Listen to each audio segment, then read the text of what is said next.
Bismillahirrahmanirrahim. In this video, we'll be discussing practice problem 8.10.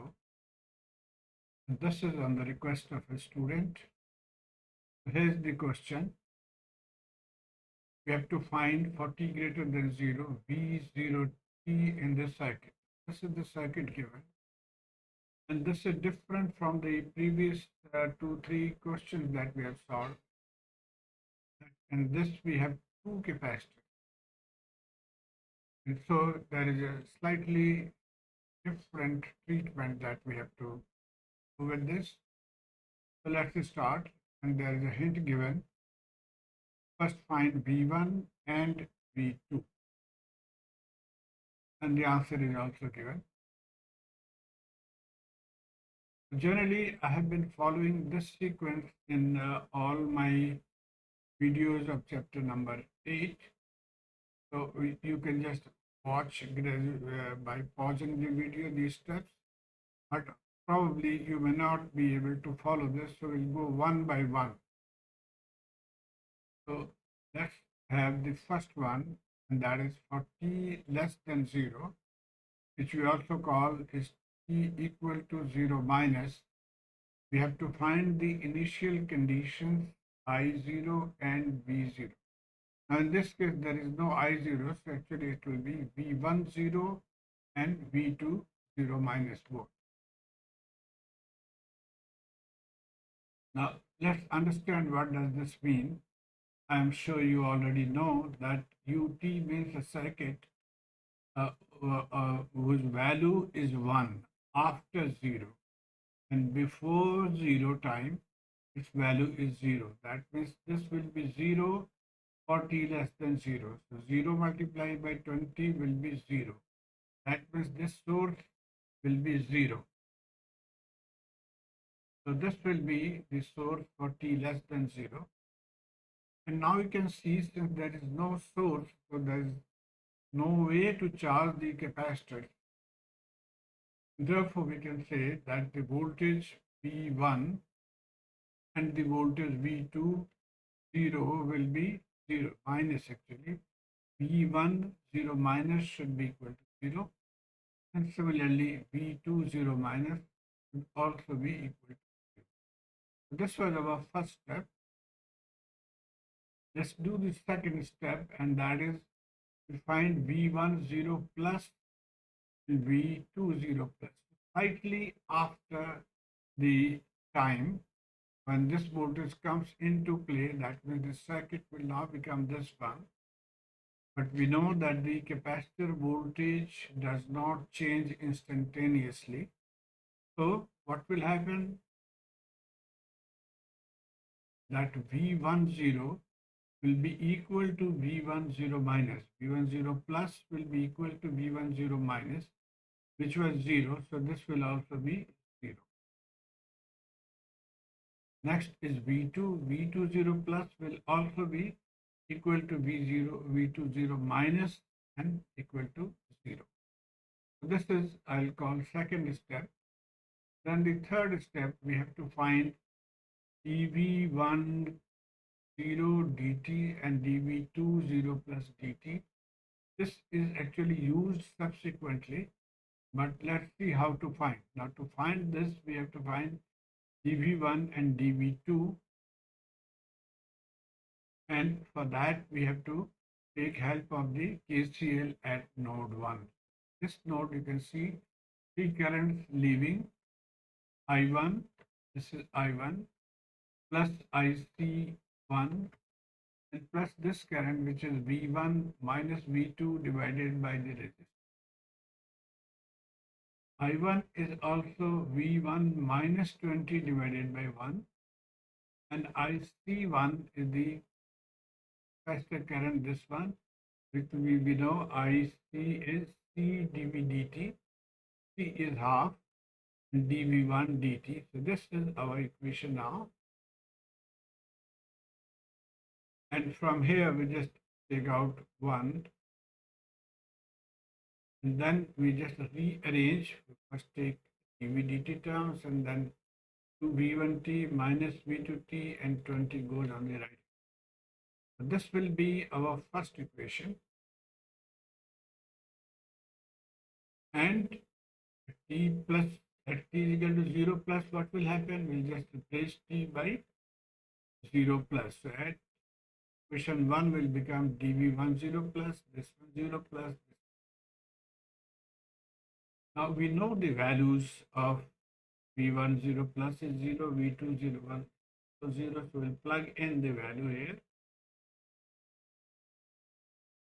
And so plugging in, this becomes 0, this becomes 0. So half dv1 dt 0 plus is equal to 20.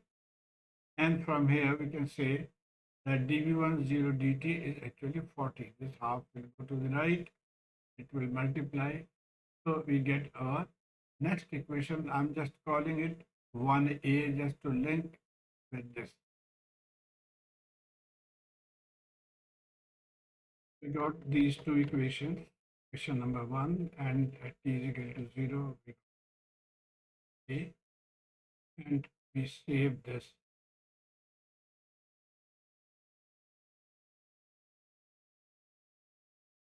Next, we work with node 2, so KCL at node 2, and from there we get V1 minus V2, and IC2 is 1 over 3 dV2 dt or dV dt.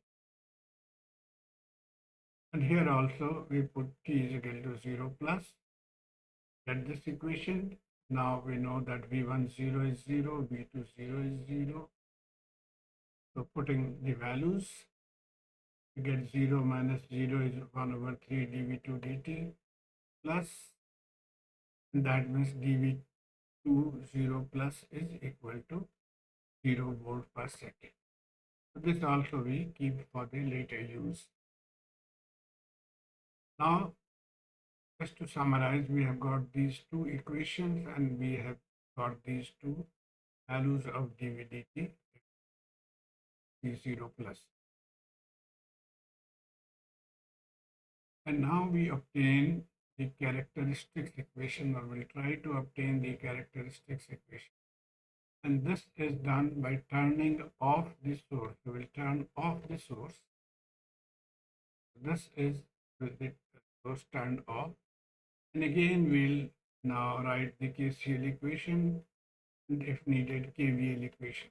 First KCL at node 1. Recurrence leaving.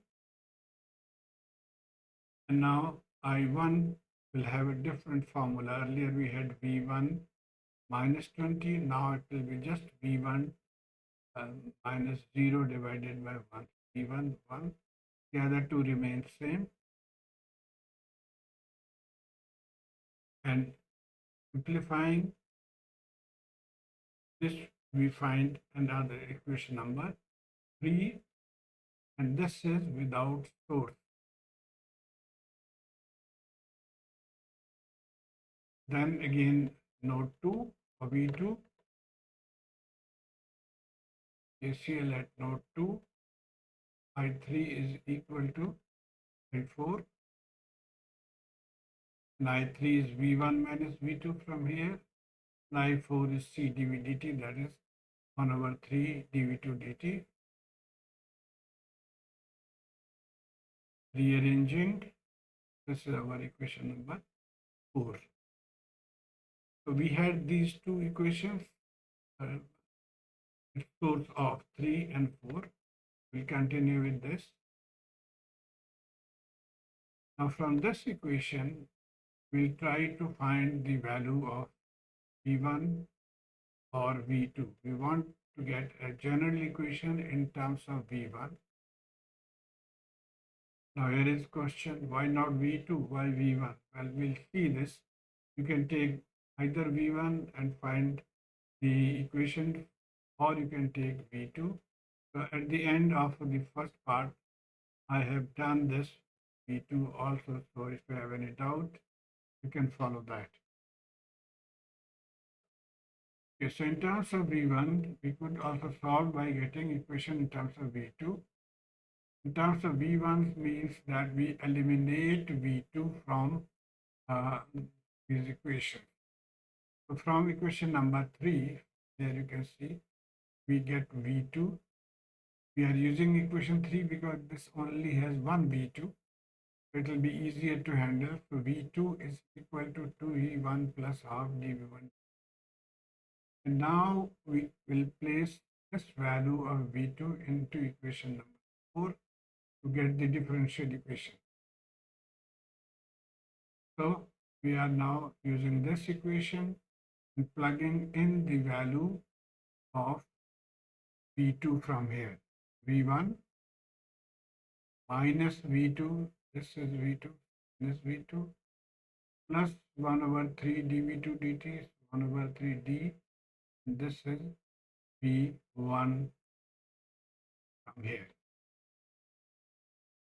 Solving,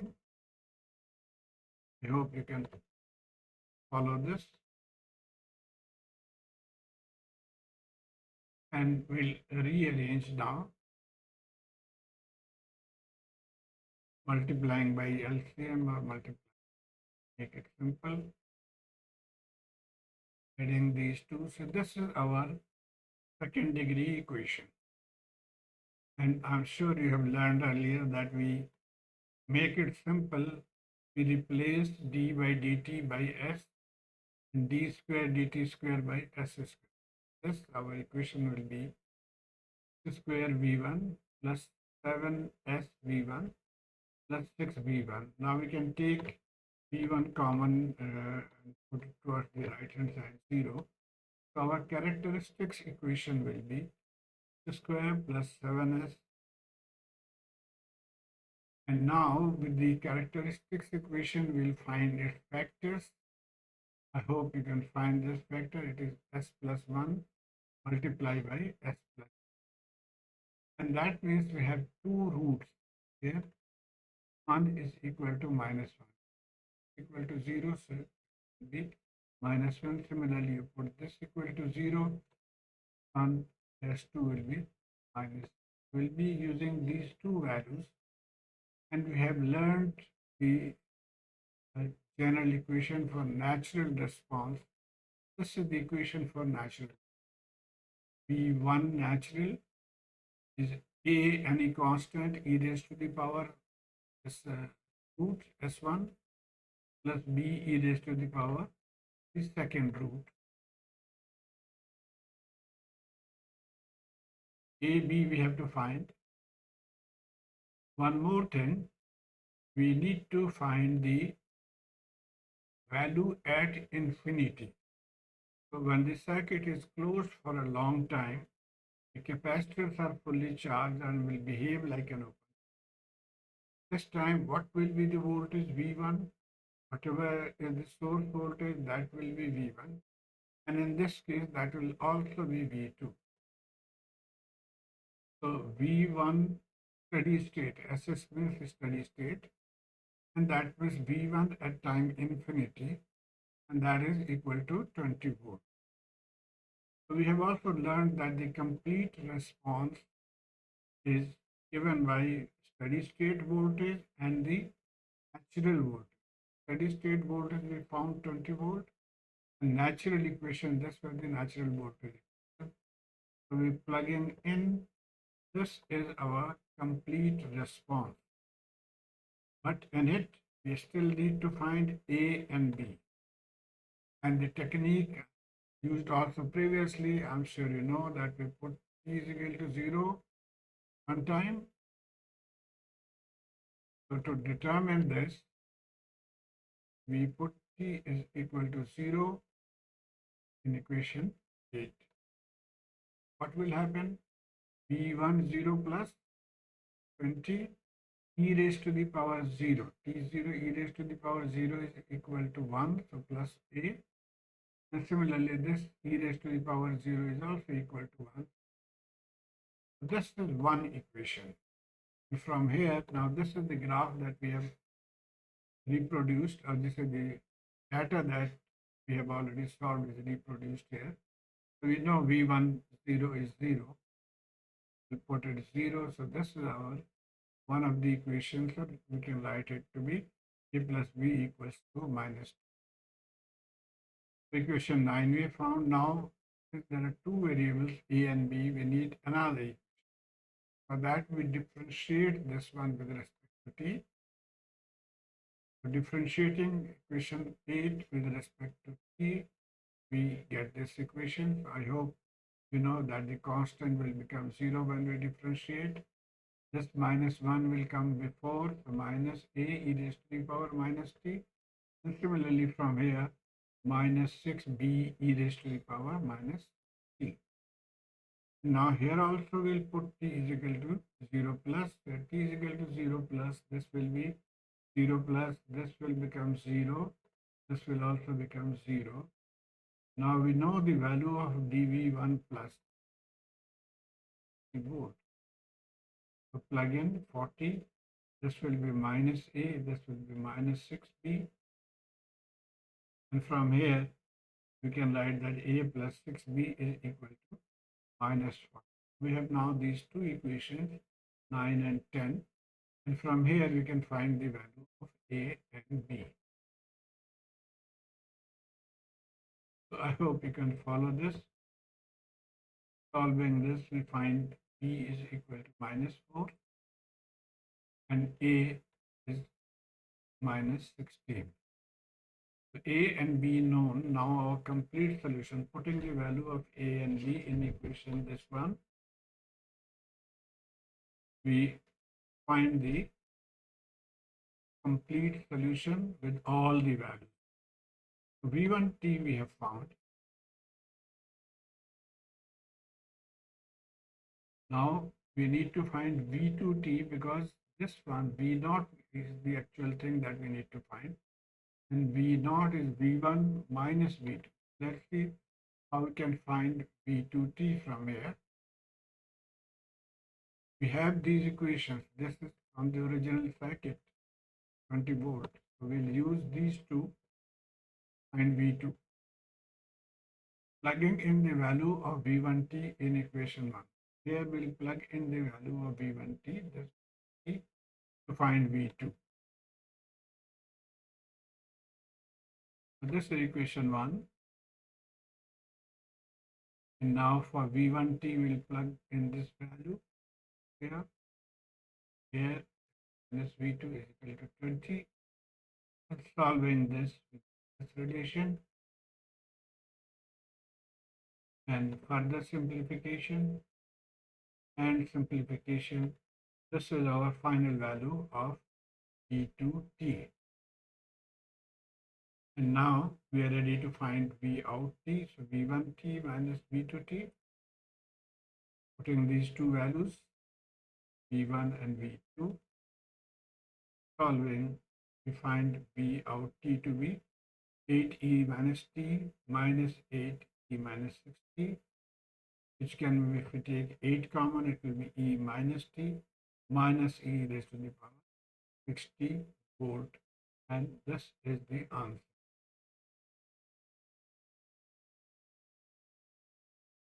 In the next video, which will be using the second method. In that, initially we'll find V2 and then we'll find V1. So if you're interested, you can watch this.